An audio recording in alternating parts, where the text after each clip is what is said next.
मित्रों, इस अध्याय में हम संध्या की आत्माहुति, उनका अरुंधति के रूप में अवतरण होकर मुनि वशिष्ठ के साथ विवाह करना, ब्रह्मा जी का रुद्र के विवाह के लिए प्रयत्न और चिंता का विषय में विवेचन करेंगे। ये रुद्र संहिता का सतीखंड अध्याय 7 से लेकर 12 तक है। ब्रह्मा जी कहते हैं, नारद, जब वर देकर भगवान शंकर अंतर्ध्यान हो गए, तब संध्या भी उसी स्थान पर गई जहां मुनि मेधातिथि यज्ञ कर रहे थे। भगवान शंकर की कृपा से उसे किसी ने वहां नहीं देखा। उसने उस तेजस्वी ब्रह्मचारी का स्मरण किया जिसने उसे तपस्या की विधि का उपदेश दिया था। महामुने, पूर्व काल में महर्षि वशिष्ठ ने मुझ परमेष्ठी की आज्ञा से एक तेजस्वी ब्रह्मचारी का वेश धारण करके उसे तपस्या करने के लिए उपयोगी नियमों का उपदेश दिया था। संध्या अपने को तपस्या का उपदेश देने वाले उन्हें ब्रह्मचारी ब्राह्मण वशिष्ठ को पति रूप से मन में रखकर उस महायज्ञ में प्रज्वलित अग्नि के समीप गई। भगवान शंकर की कृपा से मुनियों ने उसे नहीं देखा। ब्रह्मा जी की वह पुत्री बड़े हर्ष के साथ उस अग्नि में प्रविष्ट हो गई। उसका पुरोडाश में शरीर तत्काल दग्ध हो गया। उस पुरोडाश की अलक्षित गंध सब और फैल गई। अग्नि ने भगवान शंकर की आज्ञा से उसके सुवर्ण शरीर को जलाकर शुद्ध करके सूर्यमंडल में पहुंचा दिया। तब सूर्य ने पितरों और देवताओं की तृप्ति के लिए उसे 2 भागों में विभक्त करके अपने रथ में स्थापित कर दिया। मुनेश्वर, उसके शरीर का ऊपरी भाग प्रातः संध्या हुआ, जो दिन और रात के बीच में पड़ने वाली आदि संध्या है। शरीर का शेष भाग साय संध्या हुआ, जो दिन और रात के मध्य होने वाली अंतिम संध्या है। संध्या सदा ही पितरों को प्रसन्नता प्रदान करने वाली होती है। सूर्योदय से पहले जब अरुणोदय हो, प्राची में लाली छा जाए तो प्रातः संध्या प्रकट होती है, जो देवताओं को प्रसन्न करने वाली है। जब लाल कमल के समान सूर्य अस्त हो जाते हैं, उसी समय सदा साय संध्या का उदय होता है, जो पितरों को आनंद प्रदान करने वाली है। परम दयालु भगवान शिव ने उसके मन सहित प्राणों को दिव्य शरीर से युक्त देहधारी बना दिया। जब मुनि की यज्ञ की समाप्ति का अवसर आया, तब वह अग्नि की ज्वाला में महर्षि मेधातिथि को तपे हुए सुवर्ण की सी कांति वाली पुत्री के रूप में प्राप्त हुई। उसने बड़े आमोद के साथ उस समय उस पुत्री को ग्रहण किया। मुन्ने, उन्होंने यज्ञ के लिए उसे नहलाकर अपनी गोद में बिठा लिया। शिष्यों से घिरे हुए महामुनि मेधातिथि को वहां बड़ा आनंद प्राप्त हुआ। उन्होंने उसका नाम अरुंधति रखा। वह किसी भी कारण से धर्म का विरोध नहीं करती थी, अतः उसी गुण के कारण उसने स्वयं यह त्रिभुवन विख्यात नाम प्राप्त किया। देवर्षि, यज्ञ को समाप्त करके कृतकृत्य हो वे मुनि पुत्री की प्राप्ति होने से बहुत प्रसन्न थे और अपने शिष्यों के साथ आश्रम में रहकर सदा उसी का लालन पालन करते थे। देवी अरुंधति चंद्रभागा नदी के तट पर तपसारण्य के भीतर मुनिव मेधातिथि के उस आश्रम में धीरे धीरे बड़ी होने लगी। जब वह विवाह के योग्य हो गई, तब मैंने, विष्णु तथा महेश्वर ने मिलकर मुझ ब्रह्मा के पुत्र वशिष्ठ के साथ उसका विवाह करा दिया। ब्रह्मा, विष्णु तथा महेश के हाथों से निकले हुए जल से शिप्रा आदि से 7 परम पवित्र नदियां उत्पन्न हुई। मुने, मेधातिथि की पुत्री महासाध्वी पतिव्रताओं में श्रेष्ठ थी। वह महर्षि वशिष्ठ को पति रूप में पाकर उनके साथ बड़ी शोभा पाने लगी। उससे शक्ति आदि शुभ एवं श्रेष्ठ पुत्र उत्पन्न हुए। मुनि श्रेष्ठ, मैंने तुम्हारे समक्ष संध्या के पवित्र चरित्र का वर्णन किया है, जो समस्त कामनाओं के फलों को देने वाला, परम पावन दिव्य है। स्त्री या शुभ व्रत का आचरण करने वाला पुरुष इस प्रसंग को सुनता है तो वह संपूर्ण कामनाओं को प्राप्त कर लेता है। इसमें अन्यथा विचार करने की आवश्यकता नहीं है। प्रजापति ब्रह्मा जी की यह बात सुनकर नारद जी का मन प्रसन्न हो गया और वे इस प्रकार बोले।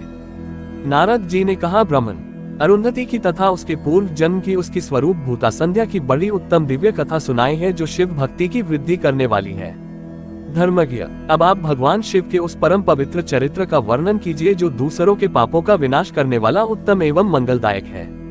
जब कामदेव रति से विवाह करके हर्ष पूर्वक चला गया, दक्ष आदि अन्य मुनि भी जब अपने अपने स्थान को पधारे और जब संध्या तपस्या करने के लिए चली गई, तब वहां क्या हुआ? ब्रह्मा जी ने कहा, तुम धन्य हो, भगवान शिव के सेवक हो। शिव की लीला से युक्त जो उनका शुभ चरित्र है, उसे भक्ति पूर्वक सुनो। तात, पूर्व काल में एक बार जब मैं मोह में पड़ गया और भगवान शंकर ने मेरा उपहास किया, तब मुझे बड़ा क्षोभ हुआ था। वस्तुतः शिव की माया ने मुझे मोह लिया था, इसलिए मैं भगवान शिव के प्रति ईर्ष्या करने लगा। किस प्रकार सो बताता हूँ, सुनो। मैं उसी स्थान पर गया जहाँ दक्षराज मुनि उपस्थित थे। वही रति के साथ कामदेव भी था। नारद, उस समय बड़ी प्रसन्नता के साथ दक्ष आदि पुत्रों को संबोधित करके वार्तालाप आरंभ किया। उस वार्तालाप के समय में शिव की माया से पूर्णतया मोहित था। अतः मैंने कहा, पुत्रों, ऐसा प्रयत्न करना चाहिए जिससे महादेव जी की किसी कामनीय कांति वाली स्त्री का पानी ग्रहण करें। इसके बाद मैंने भगवान शिव को मोहित करने का भार रति सहित कामदेव को सौंपा। कामदेव ने मेरी आज्ञा मानकर कहा, सुंदर स्त्री ही मेरा अस्त्र है, अतः शिव को मोहित करने के लिए किसी नारी की सृष्टि कीजिए। सुनकर मैं चिंता में पड़ गया और सांस खींचने लगा। मेरी उस निश्वास से पुष्पों से विभूषित वसंत का प्रादुर्भाव हुआ। वसंत और मलयानिल यह दोनों मदन की सहायक हुई। इनके साथ जाकर कामदेव ने वामदेव को मोहने की बारंबार चेष्टा की, पर उसे सफलता नहीं मिली। जब वह निराश होकर लौट आया तब यह बात सुनकर मुझे बड़ा दुख हुआ। उस समय मेरे मुख से जो निश्वास वायु चली उससे मार्गनों की उत्पत्ति हुई। उन्हें मदन की सहायता के लिए आदेश देकर मैंने पुनः उन सबको शिव जी के पास भेजा, परंतु महान प्रयत्न करने पर भी वे भगवान शिव को मोह में नहीं डाल सके। काम सपरिवार लौट आया और मुझे प्रणाम करके अपने स्थान को चला गया। उसके चले जाने पर मैं मन ही मन सोचने लगा कि निर्विकार तथा मन को वश में रखने वाले योगपरायण भगवान शंकर किसी स्त्री को अपनी सहधर्मिणी कैसे स्वीकार करेंगे। सोचते सोचते मैंने भक्ति भाव से उन भगवान श्रीहरि का स्मरण किया जो साक्षात शिव स्वरूप तथा मेरे शरीर के जन्मदाता हैं। मैंने दीन वचनों से युक्त शुभ स्तोत्रों द्वारा उनकी स्तुति की। उस स्तुति को सुनकर भगवान शीघ्र ही मेरे सामने प्रकट हो गए। उनके 4 भुजाएं शोभा पाती थी, नेत्र प्रफुल्ल कमल के समान सुंदर थे। उन्होंने हाथों में शंख, चक्र, गदा और पद्म ले रखे थे। उनके श्याम शरीर पर पीतांबर की बड़ी शोभा हो रही थी। वे भगवान श्री हरि भक्त प्रिय हैं, उन्हें भक्त बहुत प्यारे हैं। सबके उत्तम शरणदाता उन श्रीहरि को उस रूप में देखकर मेरे नेत्रों से प्रेमाश्रुओं की धारा बह चली और मैं गदगद कंठ से बारंबार उनकी स्तुति करने लगा।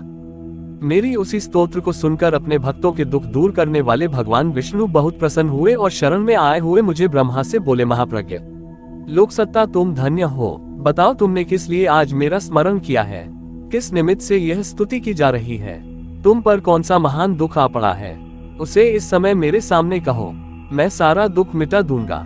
संदेह का अन्यथा विचार नहीं करना चाहिए। तब ब्रह्मा जी ने सारा प्रसंग सुनाकर कहा, केशव, भगवान शिव किसी तरह पत्नी को ग्रहण कर ले तो मैं सुखी हो जाऊंगा, मेरे अंतःकरण का सारा दुख दूर हो जाएगा। इसी के लिए मैं आपकी शरण में आया हूँ। मेरी यह बात सुनकर भगवान मधुसूदन हंस पड़े और मुझ लोकश्रेष्ठा ब्रह्मा का हर्ष बढ़ाते हुए शीघ्र ही यूं बोले, विधात मेरा वचन सुनो, यह तुम्हारे भ्रम का निवारण करने वाला है। मेरा वचन ही वेद शास्त्र आदि का वास्तविक सिद्धांत है। शिव ही सबके कर्ता, भर्ता, पालक और हर्ता, संहारक है। वही परात्पर है, परब्रह्म, परेश, निर्गुण, नित्य, निर्विकार, अद्वितीय, अनंत, सबका अंत करने वाले सर्वव्यापी परमात्मा एवं परमेश्वर हैं। सृष्टि, पालन और संहार के कर्ता, आश्रय देने वाले व्यापक ब्रह्मा, विष्णु और महेश नाम से प्रसिद्ध है। सत्व गुण, रजोगुण और तमोगुण से परे, माया से ही भेद युक्त प्रतीत होने वाले, निरीह, माया रहित, माया के स्वामी या प्रेरक, चतुर, सगुण, स्वतंत्र, आत्मानंद स्वरूप, निर्विकल्प, आत्माराम, निर्द्वंद, भक्त परवश, सुंदर विग्रह से सुशोभित योगी, नित्य योग परायण, योग मार्गदर्शक, गर्वहारी, लोकेश्वर और सदा दीन वत्सल है। सदा तुम उन्हीं की शरण में जाओ, सर्वात्मा शंभु का भजन करो, इससे प्रसन्न होकर वे तुम्हारा कल्याण करेंगे। ब्राह्मण, यदि तुम्हारे मन में यह विचार हो कि शंकर पत्नी का पानी ग्रहण करेंगे तो शिवा को प्रसन्न करने के उद्देश्य से शिव को स्मरण करते हुए उत्तम तपस्या करो। अपने उस मनोरथ को हृदय में रखते हुए देवी शिवा का ध्यान करो। वे देवेश्वरी यदि प्रसन्न हो जाए तो सारा कार्य सिद्ध कर देंगी। यदि शिवा सगुण रूप से अवतार ग्रहण करके लोक में किसी की पुत्री हो मानव शरीर ग्रहण करे तो वह निश्चय ही महादेव जी की पत्नी हो सकती है। ब्राह्मण, तुम दक्ष को आज्ञा दो भगवान शिव के लिए पत्नी का उत्पादन करने के निमित्त स्वतः भक्ति भाव से प्रयत्न पूर्वक तपस्या करें। तात, शिवा और शिव दोनों को भक्तों के अधीन जानना चाहिए। वे निर्गुण ब्रह्म स्वरूप होते हुए भी स्वेच्छा से सगुण हो जाते हैं। विधे, भगवान शिव की इच्छा से प्रकट हुए हम दोनों ने जब उनसे प्रार्थना की थी तब पूर्व काल में भगवान शंकर ने जो बात कही थी उससे याद करो। अपने शक्ति से सुंदर लीला विहार करने वाले निर्गुण शिव ने स्वेच्छा से सगुण होकर मुझको और तुमको प्रकट करने के पश्चात तुम्हें तो सृष्टि कार्य करने का आदेश दिया और उमा सहित उन अविनाशी सृष्टिकर्ता प्रभु ने मुझे उस सृष्टि के पालन का कार्य सौंपा। फिर उन नाना लीला विशारद दयालु स्वामी ने हंसकर आकाश की ओर देखकर बड़े प्रेम से कहा, वैष्णव, मेरा उत्कृष्ट रूप इन विधाता के अंग से इस लोक में प्रकट होगा जिसका नाम रुद्र होगा। रुद्र का यह रूप ऐसा होगा जैसा मेरा है, वह मेरा पूर्ण रूप होगा। तुम दोनों को सदा उसकी पूजा करनी चाहिए। वह तुम दोनों के संपूर्ण मनोरथ की सिद्धि करने वाला होगा, वही जगत का प्रलय करने वाला होगा, समस्त गुणों का दृष्टा, निर्विशेष एवं उत्तम योग का पालक होगा। यद्यपि तीनों देवता मेरे ही रूप हैं, विशेषतः रुद्र मेरा पूर्ण रूप होगा। देवी उमा के भी 3 रूप होंगे। एक रूप का नाम लक्ष्मी होगा, जो इन श्री हरि की पत्नी होगी। दूसरा रूप ब्रह्म पत्नी सरस्वती है। तीसरा रूप सती के नाम से प्रसिद्ध होगा। सती उमा का पूर्ण रूप होंगी, वही भावी रुद्र की पत्नी होगी। ऐसा कहकर भगवान महेश्वर हम पर कृपा करने के पश्चात वहां से अंतर्ध्यान हो गए और हम दोनों सुख पूर्वक अपने अपने कार्यों में लग गए। समय पाकर मैं और तुम दोनों सपत्नीक हो गए और साक्षात भगवान शंकर रुद्र नाम से अवतरण हुए। वे इस समय कैलाश पर्वत पर निवास करते हैं। ब्रजेश्वर शिवा भी सती नाम से अवतरण होने वाली है, अतः तुम्हें उनके उत्पादन के लिए ही यत्न करना चाहिए। ऐसा कहकर मुझ पर बड़ी भारी दया करके भगवान विष्णु अंतर्ध्यान हो गए और मुझे उनकी बातें सुनकर बड़ा आनंद प्राप्त हुआ। नारद जी ने पूछा, पूज्य पिताजी, दृढ़तापूर्वक उत्तम व्रत का पालन करने वाले दक्ष ने तपस्या करके देवी से कौन सा वर प्राप्त किया तथा वे देवी किस प्रकार दक्ष की कन्या हुई? ब्रह्मा जी ने कहा, नारद तुम धन्य हो। इन सभी मुनियों के साथ भक्ति पूर्वक इस प्रसंग को सुनो। मेरी आज्ञा पाकर उत्तम बुद्धि वाले महाप्रजापति दक्ष ने क्षीरसागर के उत्तर तट पर स्थित हो जगदम्बिका को पुत्री के रूप में प्राप्त करने की इच्छा तथा उनके प्रत्यक्ष दर्शन की कामना लिए हृदय मंदिर में विराजमान करके तपस्या प्रारंभ की। दक्ष ने मन को संयम में रखकर कठोर व्रत का पालन करते हुए श्रोत संतोषादि नियमों से युक्त हो 3000 दिव्य वर्षों तक तप किया। वे कभी जल पीकर रहते थे, कभी हवा पीते और कभी सर्वथा उपवास करते थे। भोजन के नाम पर कभी सूखे पत्ते चबा लेते थे। मुनि श्रेष्ठ नारद तदनंतर यम नियम आदि से युक्त हो जगदम्बा की पूजा में लगे हुए दक्ष को देवी शिवा ने प्रत्यक्ष दर्शन दिया। जगन्मयी जगदम्बा का प्रत्यक्ष दर्शन पाकर प्रजापति दक्ष ने अपने आप को कृतकृत्य माना। वे कालिका देवी सिंह पर आरूढ़ थी। उनकी अंग कांति श्याम की, मुख बड़ा ही मनोहर था। वे 4 भुजाओं से युक्त थी और हाथों में वरद, अभय, नील, कमल और खड्ग धारण किए हुई थी। नेत्र कुछ कुछ लाल थे। खुले हुए केश बड़े सुंदर दिखाई देते थे। उत्तम प्रभा से प्रकाशित होने वाली उन जगदम्बा को भली भांति प्रणाम करके दक्ष विचित्र वचनावलियों द्वारा उनकी स्तुति करने लगा। दक्ष ने कहा, जगदम्बे, महामाय, जगदीशे, महेश्वरी, आपको नमस्कार है। आपने कृपा करके मुझे अपने स्वरूप का दर्शन कराया है। भगवती आद्य मुझ पर प्रसन्न होइए। शिव रूपिणी मुझ पर प्रसन्न होइए। जगन्माये आपको मेरा नमस्कार है। ब्रह्मा जी कहते हैं, मोने संयम चित्त वाले दक्ष के इस प्रकार स्तुति करने पर महेश्वरी शिवा ने स्वयं उनके अभिप्राय को जान लिया तो भी दक्ष से इस प्रकार कहा, दक्ष तुम्हारी इस भक्ति से मैं बहुत संतुष्ट हूँ। तुम अपना मनोवांछित वर मांगो, तुम्हारे लिए कुछ भी अदेय नहीं है। जगदम्बा की यह बात सुनकर प्रजापति दक्ष बहुत प्रसन्न हुए और शिवा को बारंबार प्रणाम करते हुए बोले। दक्ष ने कहा, जगदम्बे, यदि आप मुझे वर देने के लिए उद्यत हैं तो मेरी बात सुनिए और प्रसन्नता पूर्वक मेरी इच्छा पूर्ण कीजिए। मेरे स्वामी जो भगवान शिव हैं, वे रुद्र नाम धारण करके ब्रह्मा जी के पुत्र रूप से अवतरण हुए हैं। वे परमात्मा शिव के पूर्ण अवतार हैं, परंतु आपका कोई अवतार नहीं हुआ है। फिर उनकी पत्नी कौन होगी? अतः हे शिवे, आप इस भूतल पर अवतरण होकर उन महेश्वर को अपने रूप लावण्य से मोहित कीजिए। देवी आपके सिवा दूसरी कोई स्त्री रुद्र देव को कभी मोहित नहीं कर सकती। इसलिए आप मेरी पुत्री होकर इस समय महादेव जी की पत्नी होइए।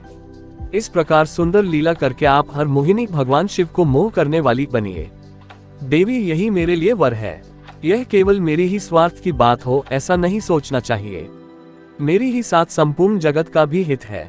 ब्रह्मा, विष्णु और शिव में से ब्रह्मा जी की प्रेरणा से मैं यहाँ आया हूँ। प्रजापति दक्ष का यह वचन सुनकर जगदम्बिका शिवा हंस पड़ी और मन ही मन भगवान शिव का स्मरण करके यूं बोली। देवी ने कहा, तात प्रजापति, मेरी उत्तम बात सुनो। तुम्हारी भक्ति से मैं अत्यंत प्रसन्न हो तुम्हें संपूर्ण मनोवांछित वस्तु देने के लिए उद्यत हूँ। दक्ष, यद्यपि मैं महेश्वरी हूँ तथापि तुम्हारी भक्ति के अधीन हो तुम्हारी पत्नी के गर्भ से तुम्हारी पुत्री के रूप में अवतरण होऊंगी, इसमें संशय नहीं है। अंग, मैं अत्यंत दुस्सह तपस्या करके ऐसा प्रयत्न करूंगी जिससे महादेव जी का वर पाकर उनकी पत्नी हो जाऊं। इसके सिवा और किसी उपाय से कार्य सिद्ध नहीं हो सकता। क्योंकि भगवान सदाशिव सर्वथा निर्विकार है, ब्रह्मा और विष्णु के भी सेव्य हैं, तथा नित्य परिपूर्ण रूप ही है। मैं सदा उनकी दासी और प्रिया हूँ। प्रत्येक जन्म में भी नाना रूपधारी शंभु ही मेरे स्वामी होते हैं। भगवान सदाशिव अपने दिए हुए वर के प्रभाव से ब्रह्मा की भरिकुटी से रुद्र रूप में अवतरण हुए हैं। मैं भी वर से उनकी आज्ञा के अनुसार यहाँ अवतार लूंगी। तात, अब तुम अपने घर को जाओ। इस कार्य में जो मेरी दूती अथवा सहायिका होंगी उसे मैंने जान लिया है। अब शीघ्र ही मैं तुम्हारी पुत्री होकर महादेव जी की पत्नी बनूंगी। दक्ष से यह उत्तम वचन कहकर मन ही मन शिव की आज्ञा प्राप्त करके देवी शिवा ने शिव के चरणारविंदों का चिंतन करते हुए फिर कहा, प्रजापते, मेरा एक प्रण है, इसे सदा मन में रखना चाहिए। मैं उस प्रण को सुना देती हूँ, तुम इसे सत्य समझो, मिथ्या न मानो। यदि कभी मेरे पति के प्रति तुम्हारा आदर घट जाएगा तब उसी समय मैं अपने शरीर को त्याग दूंगी, अपने स्वरूप में लीन हो जाऊंगी अथवा दूसरा शरीर धारण कर लूंगी। मेरा यह कथन सत्य है। प्रजापति, प्रत्येक कल्प या सर्ग के लिए तुम्हें यह वर दे दिया गया, मैं तुम्हारी पुत्री होकर भगवान शिव की पत्नी होऊंगी। प्रजापति दक्ष से ऐसा कहकर महेश्वरी शिवा उनके देखते देखते ही वहीं अंतर्ध्यान हो गई। दुर्गा जी के अंतर्ध्यान होने पर दक्ष भी अपने आश्रम को लौट गए और यह सोचकर प्रसन्न रहने लगी कि देवी शिवा मेरी पुत्री होने वाली है। ओम नमः शिवाय। ये अध्याय समाप्त हुआ। अगर आपको हमारी कथा अच्छा लगा तो इसे अपनी प्रिय जनों को शेयर करें। हमारा चैनल श्री पपेज को सब्सक्राइब करें। धन्यवाद।